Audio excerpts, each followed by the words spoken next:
All right, so let's go ahead and get started with your home gym. When did you start a home gym? You said earlier that this is the home gym in the new home. When did the journey really begin? I guess this is my third gym. First gym was in a condo, and it wasn't even really a gym. All I had, speaking of adjustable dumbbells, was a pair of power blocks, which I love, and I still have the power blocks back there. It's the only piece of equipment that I still have that I absolutely love. And every time I would go up, and it'd be like, all right, I hit those 50s, let me give them the 70s, and then let me give those 90s. It was kind of like a treat. It was my reward, right? But so I started out there, and I was doing like T25, and I don't know if you guys know of like the Beachbody, the Beast or whatever. He was into the weights and stuff, and I'm like, this is cool, and why the hell am I hopping around so much to Shaun T? I don't like that. I could just go for a walk and eat well, and I could still do what I like and actually lift weights. And then moved into the next place and got one of those Valor Fitness racks off of Amazon or something like that. You can get them; they show up, and it was okay. It worked for what I needed it for. But every time you rack the weight, you'd rack it and it would bounce back out at you, because the thing had so much wobble on it. And I was just like, oh man, this is crazy. So the deal was, we moved to our third home, the neighborhood my wife wanted to move to. I got to pick the gym that I wanted.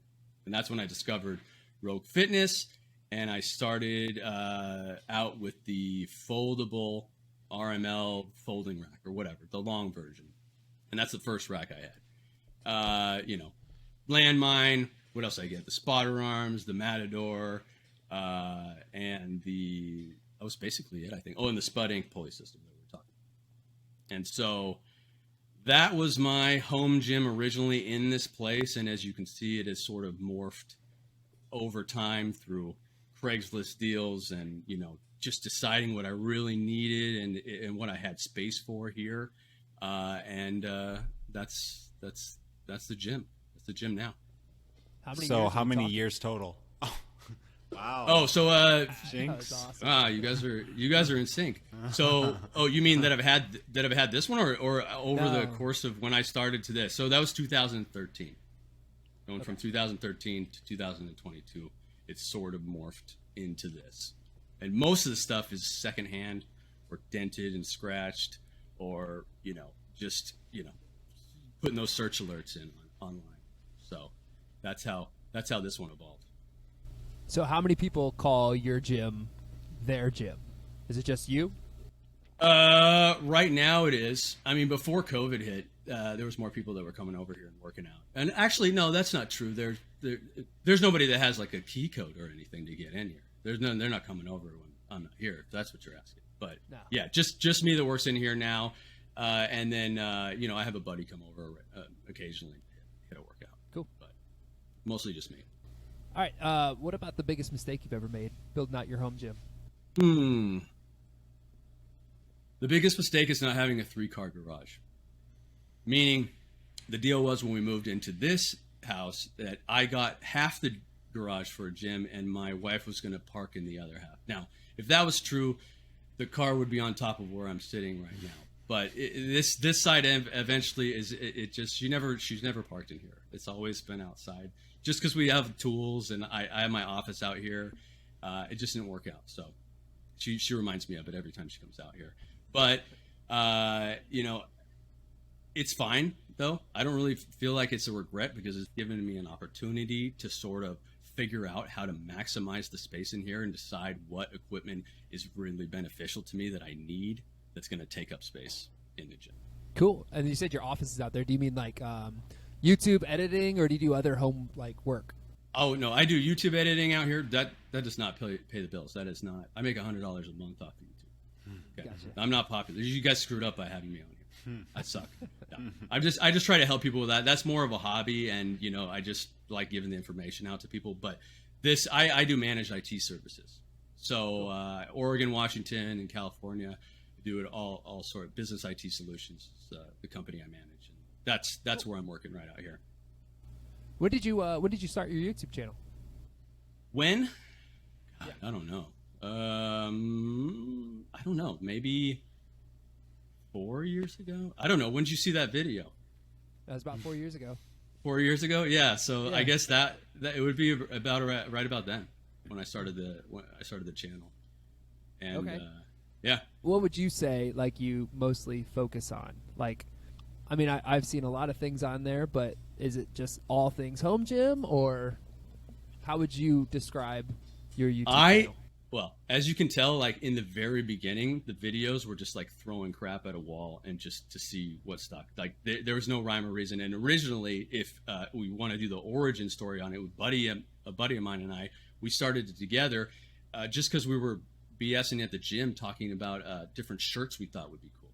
And we thought, oh, well, we'll be rich. We'll just put a YouTube channel out and we'll make shirts. We'll get vinyl. We'll get a heat press. We'll get a Cricut. We'll just like ship these out to people. Oh, they'll love them.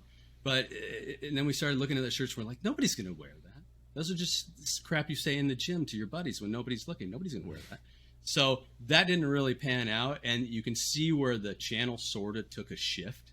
And that's actually when the video that I did, because I decided to finally get behind the camera and just be honest and do a breakdown of a product I had, because everybody can analyze a product that they have and say this sucks or this doesn't suck, but my spin on it was let me figure out what's cool about it, what's not, and then maybe how to fix it a little bit. And so that's kind of the route I take with the YouTube review videos. But at the same time, like you mentioned, there's a lot of different things on there. I can't afford to buy all these things. Everything I buy is only what I wanted originally. Like there's nothing that I'm like, I need to get 15 barbells because I got to build a channel that's going to review all of them because I need the content. I don't know how people afford to do that on their channels. So what I do is everything that I want to buy, I get it, and then I analyze it, and then I do an honest review on it. I'm not in bed with any of the companies, so it doesn't really matter to me. And then I really enjoy working and building stuff and fixing problems. And so if I can help anybody out with that kind of stuff, I'll do that stuff too. And that's the DIY perfect stuff. segue. Yeah, we're going to talk about DIY right now. What's your favorite DIY project you've done?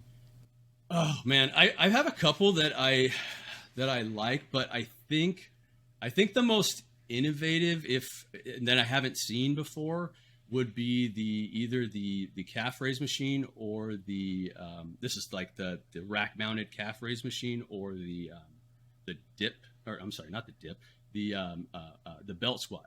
And then what I did was when I built those things, I used sort of like a cross member, plate loads on the side, but you don't have to start from the bottom of the movement. Like you see a lot of those companies are coming out with these belt squat levers, and you see the guy, he's getting into it from the ground and he's sort of finagling the belt on with the weight, and then he's standing up, and I'm like, that's ridiculous. That's ridiculous. Like you look at these rhinos and all these these high end ones, and it's like nobody wants to start from that position. That seems so dangerous to me. Why don't I figure out how to get it up in the starting position, release it, and then be able to put it back? So I guess the lever arm. So what I did was I just took a bracket that I had. It was from Rogue Fitness, and it was for the Rogue. The GHT, it was a stabilizer piece, which is a piece of junk. It doesn't work at all. So I took that piece and then I put bolts through it, and then I put sort of a ladder system that it could wedge against on the rack. And then when you fully extend into your position after you get comfortably set up, it falls away. So you can go down all the way, do your movements, and then you pull a lever, and then it pops right back on there. You can get out comfortably, and it works great for the calf raise and for that. So I think that one's cool. And then the stack the slinger stack that folds away is pretty cool too. I hadn't seen that before, and I'm just mentioning ones that I've done that I haven't seen before. Yeah, that's awesome. All right, what about your favorite YouTube video you've done? Let's see. I think the favorite videos that I've done are the ones that get no views. It's like ridiculous. I get it in my head that I'm like, oh, you're so funny. Why don't you put out something funny? The people will love this. This is hilarious. You think it's funny. Nobody likes it. It has nothing to do with fitness. And so it gets no views. And my wife goes, it's so cringeworthy. I don't know. why you dressed up as a woman and do this stuff? I'm like, yeah, it was funny to me. I guess everybody else didn't think it was funny. Those are the most fun to do, just because I can laugh at myself, I guess. But I don't know. The other one, they're all fun, but those ones are kind of fun because you could be kind of crazy in them. You recently put out a pretty cool mod that you had where you basically replicated the surplus strength universal pulley system. Looks like you had a little bit of interactions with Jason. What would you say to someone who gets like maybe upset with like a DIY project that you pull off? Well, I don't know. I guess yes, it's the elephant in the room, right? I guess I would say, and what I would say to Jason, and I would surplus strength and Sorinex, like I had the DIY, it's like the Bulldog pad, but it's different. And what I think my biggest mistake on that one was trying to replicate it exactly, just because I wanted to push myself on this DIY. I said in 2022, I'm going to up the DIY, and I wasn't going to stop until I had this one exactly right. And I think the problem and the way that it looked is like, whoa, I can hardly tell the difference between that one and the other one. And I'm not just trying to pat myself on the back or anything, but that's what I was going for. Very impressive looking. Did Sorinex call you out?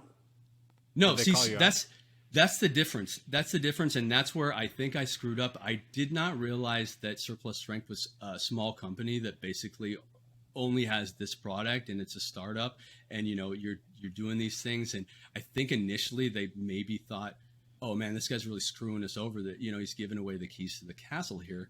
But in the video, if you watch it, and on Instagram, I say do not attempt this. This took me countless hours. You are better off. $500 is an excellent deal for this. Just go get it for them. I had like 10 people hit me up and go, hey, that's cool. I've never heard of this. Will you make me one? And I go, no, I'm not going to make you one. Here's the website. You can go buy one from them. And so I don't know if we really have beef or whatever.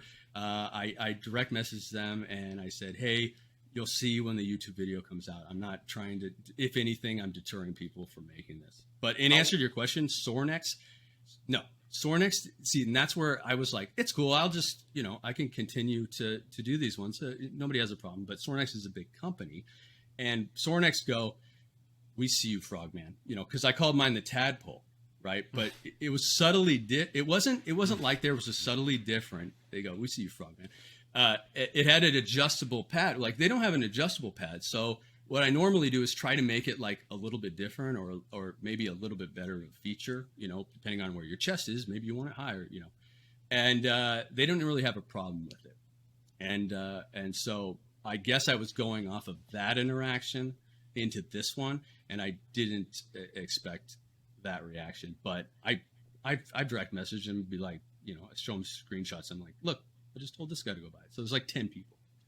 I don't think they have a problem. Yeah. But hey, I will say this: if they're listening right now, they want me to take the videos down, I'll take them down just to be cool. I don't have a problem with that. Yeah, what you just said is kind of what Jake and I were saying earlier. We were like, wouldn't you watch that? You realize like guys like us can't do that. So it was a very impressive build on from your side of things. Yeah, it was a lot of work, and I could have stopped at any point. Like I didn't need to do all the painting, I didn't need to do all that, but I wanted to just, have a finished product that looked like an actual product. Because a lot of times I think like DIY is kind of considered like crappy version of, and I don't think DIY needs to be crappy version of. A different product. Like you can DIY something that's pretty impressive if you just put the time into it. And it was more of a like, look what I did, rather than like, let me, you're going to do this too, So. Do you have any DIY fails where you just pretty much spent a ton of time and nothing ever came out of it? Ooh, that's a good question. Or like similar to the surplus strength one where you like, oh, I spent this much time, I should have also just purchased it, Let me think. What do I have in here like that? I don't know. I mean, Okay, I'll give you an example. Taking an A-frame, right, and cutting it apart and putting it on the wall. It saved me floor space, right? But as you can see, I have this guy back here now, which is on the floor. So I've removed all the posts from here, and there's no weights hung up on the wall anymore. My issue with that was I didn't want weights on the left. I wanted weights on the left side and the right side of the rack, but I have no right side of the rack, and so they just look kind of weird. And so I scrapped that, and then eventually found this one on OfferUp. But it's has wheels, so I can move it around depending on where I want to use it, and then push it out of the way. But that wasn't really a DIY or a fail, but just I always just keep thinking, what do I need, what do I want, and I don't know where I was going with that one. I kind of went off on a tangent there, but I don't know. No fails, just because if I have the concept and I know how it's going to work, and if I screw it up, I'll try it again, or I'll be like, oh, shoot, that hole shouldn't have gone there. Or there's been a lot of times actually where I have screwed up a measurement, right? Like, so for example, on the pad, like the DIY pad, if you don't measure exactly on the other side, that pin's not going through. So you are going to have to bore it out or just scrap that piece and use another one. So it's only been stuff like that where I've screwed up some products or some pieces of metal, threw them away, and then started again and, dialed in the measuring. Measure twice, right? I would say the part that I'm interested in is it looks like you're doing like a lot of like metal fabs, like you said, and then welding as well. Did you teach yourself how to do that? And then was it for your DIY gym products, or was that a skill that you taught yourself for other things? No, just for this. I went online and I taught myself to do it just because I was like, I gotta update. Not that there's anything wrong with the wood DIY projects, and I've done a ton of wood DIY projects, like the Slinger seat. I had the Slinger seat DIY before the Slinger seat came out, and then I saw the Slinger seat was coming out. I'm like, crap, they beat me to it. Stole my idea. No, but anyways, it was coming out. It was in the works, but painted it black, tried to make it look like the rack. But at the same time, I got all this metal in here that looks really slick. I got my rack, I got all this stuff, and I didn't want people to come over and see a piece of wood attached to it, right? Not that there's anything wrong with that. It just didn't flow well with me having it in the gym. So I figured, why don't I up my game this year? I'll learn to weld. I'll get a welder. I got a welder off Amazon. It was like $160. Now, I'll tell you this. I did a ton of research first because it seems very intimidating doing welding, and got all the proper safety equipment, learned about all the 3 different types of welding, MIG, STIG, and the arc. And I've just started with the stick welding, which is what I did all these projects with. It's a little uglier. You do have to do some grinding afterwards to make it look nice. It's not what the companies use. They probably use like a MIG or a STIG that has those nice little ripples in it. But it's been fun, and it's a lot less intimidating once you first do it. You'll screw up a bunch. You'll stick the rod. Like I have a video showing my first attempt at welding, and that is like a little practice box that you can get. They're called coupons. Yeah, the box, right? And so you can see like they're super ugly, and then I'm like, okay, because you got to actually push down at an angle, but it was all fun. I like that sort of thing, and so I didn't have a problem learning it, and it's actually a lot less intimidating once you first do it than leading up to it, because I put it off for like months. I'm like, I don't want to touch that thing, but then it worked out. I mean, the stuff, you just get better after time, and then it's not a big deal. That's cool. Yeah, and rod is where you have like a rod of metal, and then you're actually like using that melted metal to combine the two. Am I right? Yeah, so the arc or the stick or whatever, you have your device here, which is called your stinger, and you put the rod in. What the rod is it's metal underneath, and there's a coating over the top that they call slag, and that is actually, and then you're conducting electricity, so you need to take the other clamps, the negative, kind of like a car battery, and clamp it to a piece of metal the project's sitting on, or right to the project itself, because you are creating an arc, like an electric shock on there that melts that rod into it. And when you melt that rod into it, there's what's called slag, which is that coating that's on the outside of the stick. That oxidizes or it keeps the metal from oxidizing. And then you bang that stuff off at the end. You take a brush and you clean that off, and then you have your weld. That's awesome. Now there's another kind too where there's a machine that it feeds a rod through it, and then that's a little cleaner, and that's what you see when you see all these videos like from Kabuki Strength and stuff like that, where they show the guy welding and tons of other stuff where they're in there. That's what they're going to use. It's a little bit more expensive. And then there's another one that uses gas, which I can do with my machine, and it'll probably be my next step, where you have a piece of metal, and then you have essentially your torch, which heats that metal up, kind of like you're soldering, essentially. And then it puts a gas through there, a nitrogen, which creates a coating over the top, and then it prevents it from oxidizing. So just different ways to weld. Interesting. I'll try that one out next. Cool. All right, so you've been in the home gym scene now for, I think we said 9 years. You've seen a lot of changes. What do you think the future has to hold for gym equipment as we move forward? I think that the future of gym equipment is, it's going to be like what you see now, like different variations of bars and colors and this and that. It's not really going to be reinventing the wheel, but I think what is going to be popular in either this year or next year or the coming future is rack attached accessories. Like you saw that Titan just had that leg extension. It was rack attached. I think it's going to be more stuff like that. Stuff that you can put away, stuff that you can have in a small space and use it on your rack, because that's kind of the focal point of everybody's gym. Or I don't know, everybody I talk to anyways. I guess, hearing the surveys and stuff, people are like, I don't even want dumbbells or whatever. But the people that I talk to or that work out, the rack is the focal point and the main accessory and the biggest, footprint in the gym. So why not have a bunch of rack attached, awesome, innovative attachments that you can put away when you're done and that are easy to put on, and you use them, and there we go. It reminds me of the Aries coming out from Rep as well, getting your stackable towers like on your rack. Yeah, interesting take. I just want to add, and I think you're right. We posted something on Instagram this morning of like something that a different lat pull down low row option from Gorilla Fitness in Canada, like a rack attachment that we talked about earlier. Maybe even a better option than anything else we have on the market when you're looking at what they're going to sell it for.